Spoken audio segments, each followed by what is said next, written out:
Today the how to draw that a lot of people are looking forward to, rattlesnake.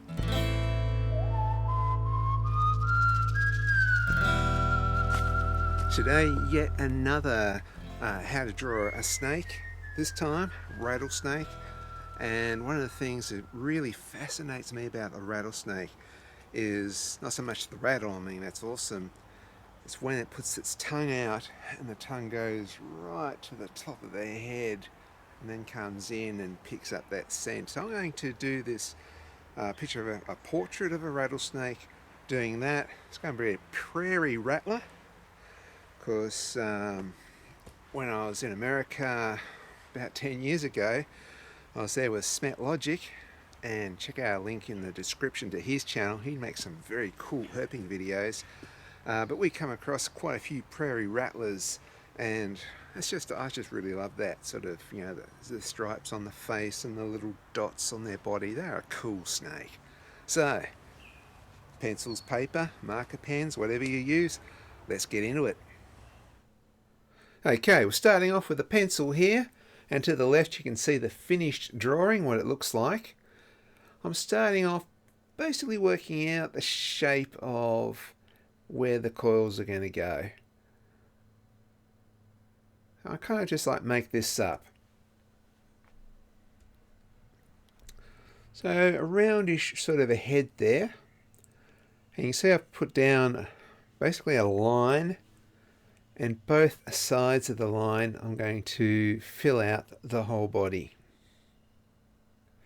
So the sides either side of that guideline I put down, I'm doing that a little bit more careful.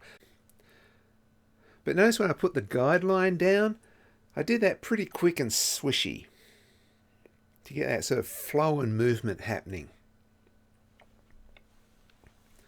So doing the coil there, going one side and out the other. I'm going to try and make this a fairly easy one to do. So if you get that shape right there, should be going well. Now about the middle of here is where we're going to have our eyeball. A little light flash in the eye, little slit. A pit there to pick up the heat, a little nose hole, and a happy mouth.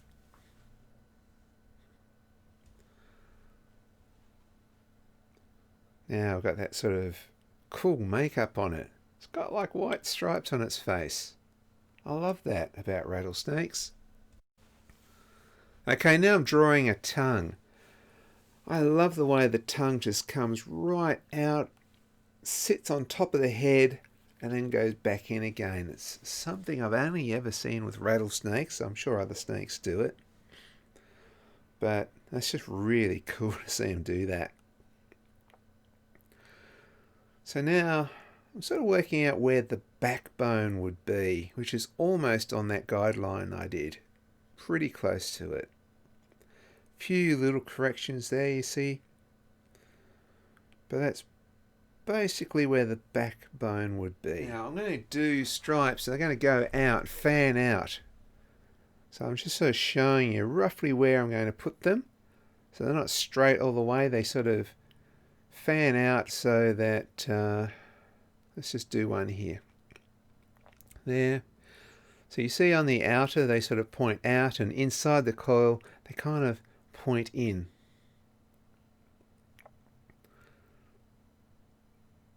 See how they sort of all fan out like that? If you get this right, get that pattern right, it's going to help make it look more realistic. So straight bit, so they're going straight down here, and here we're going to another coil.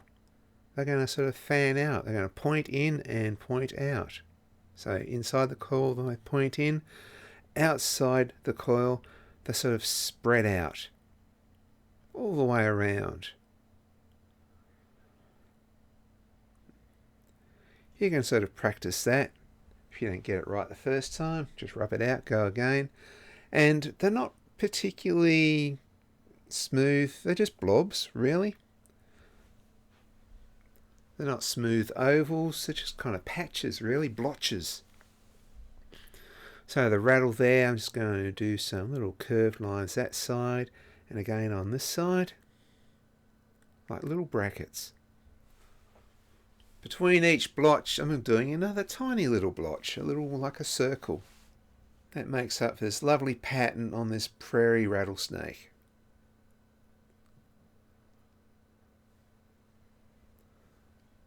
Now, if you was to draw this again and change all the original blotches to sort of a diamond, you'd have a diamondback rattlesnake.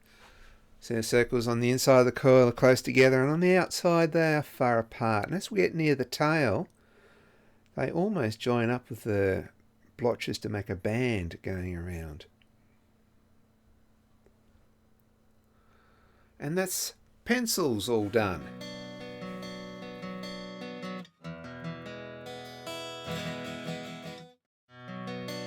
I'm going to switch it up a bit now. Now you can use a marker pen, a paintbrush, all sorts of things. This here is a marker pen with a paintbrush nib, which I sort of like a bit, but I probably like a paintbrush better. But like I say, you use a ballpoint pen if you want to. So I'm just outlining most of what I've drawn before. So I'll speed this up. You can pause the video and just catch up. You can just pause it, outline it like you see on the left there. I'm sure you can do it, and remember, it doesn't have to be perfect. Most important thing is that you enjoy doing it. Right, I'm going to a paintbrush. I'm very old. Paintbrush just seems to be my tool of choice these days. It's about a number 2 paintbrush. Around, if you go to an art shop and you want to get one like that, you get that and a bit of Indian ink, or you can use a bit of watercolour or poster paint or even acrylic paint, wouldn't really matter. But ink is good because it flows really quick. Or like I say, you just use a marker pen.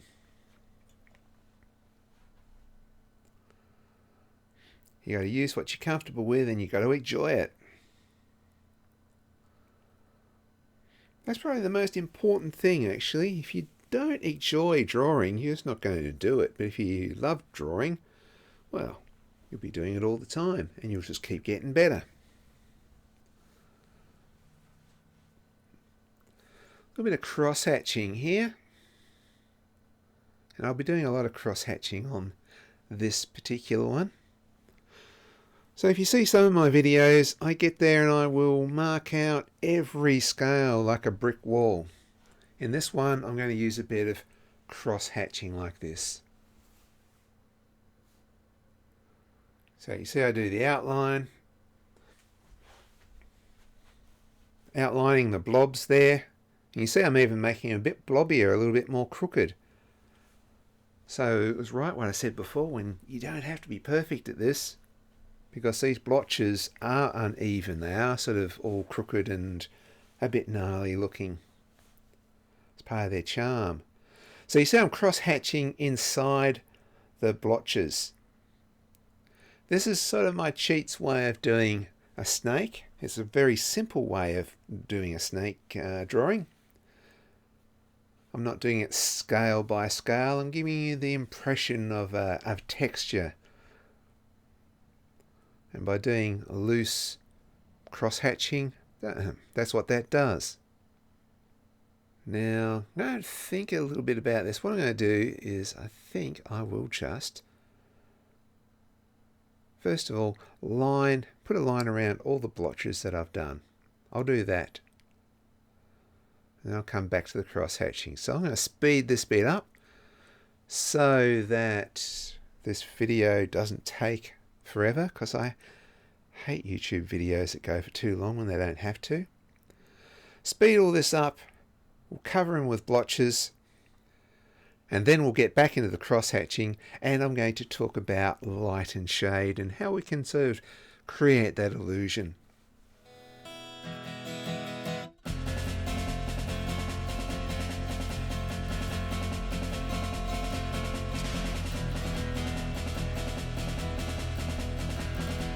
Down here we're putting in a shadow. I'm just going to block it all in black.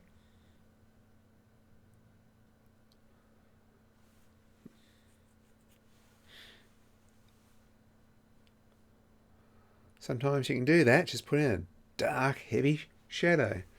But if you look in the description of this video, I'll put in a link to another video where I talk about putting shadow under things. A really quick little video that might help you with your art. A little bit of shadow on the rattle, not much, just a few lines. The rattle's going over there a bit. Well, the shadow of the rattle is anyway. Here, on the left, I'm doing really thick, heavy lines.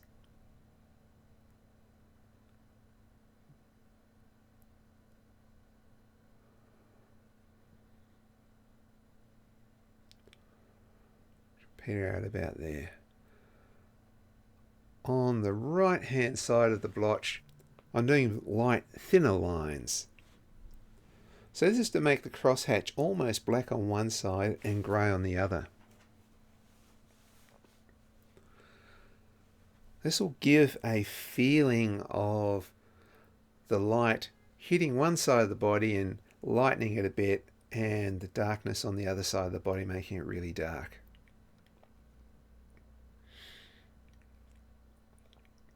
As you can see on the left hand side, you can see how that worked out.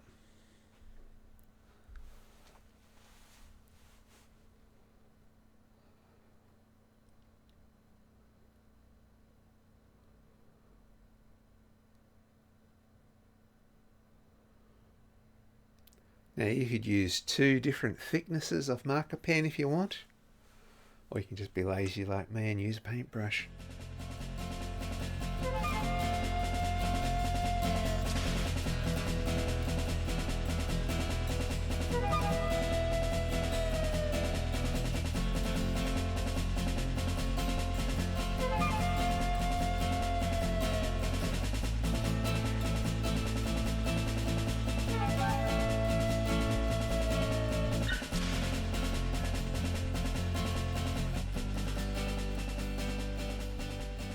Using a paintbrush can be a little bit daunting for somebody who's not used to it. Like you may be used to mechanical pens and pencils and marker pens and things like that. But the paintbrush does give you a lot of versatility, because I'm doing just about all of it with a number 2 paintbrush. Thick, thin lines, you get a lot of control. And so what you got to do sometimes is get a paintbrush and have a paint and do something you don't care about. Think, oh, I'm just having a play. Have a play session with it. You really have to play. Knock out something really fast as if you don't care about it, and that will give you confidence to use the paintbrush. Otherwise, you're just going to be too worried that it's not going to work out. Sometimes confidence is just allowing yourself to fail. I'm going to speed up this bit of the video because, like I said, I don't want videos to go forever. I don't like wasting people's time. You can pause and catch up, or you could just, if you're not copying, you could just be watching. I hope you are learning bits from this. I hope you can understand my Australian accent.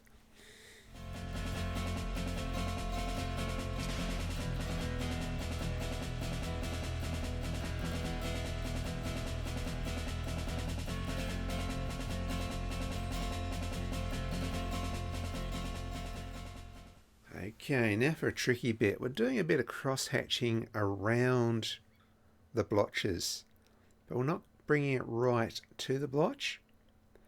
And the reason for this is because those blotches on the actual snake have a little bit of a white rim around each of the blotches. So we're just going to try and cross-hatch in the gaps, but only on the left-hand side where the shadows would be.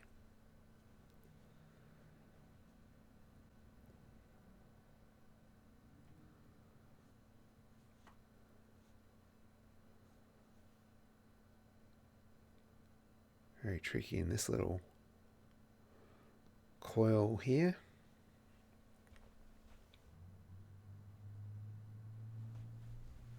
And of course I'll speed this bit up again so that the video won't be painfully long. But if you are following along, then you can pause the video, catch up, because we're almost to the end. Just a little bit on the neck there, back of the head here a bit more cross hatching. This time I'm doing the cross hatching, see, a little bit rounded like that, and the other way I'm going to round it this way, so it describes the shape of the head a bit more. Might give a few splits on the lips, the larger scales, and we are done. So that was how to draw a rattlesnake. Hope you guys enjoyed that, and I hope you guys got something from that. Was that easy to follow, or was it really hard and you couldn't do it? Let me know in the comments. It's the only way I can make these tutorials better is if I get some sort of feedback. So let me know. I'll see you in the next video. There should be plenty of these how to draw snakes for you to follow.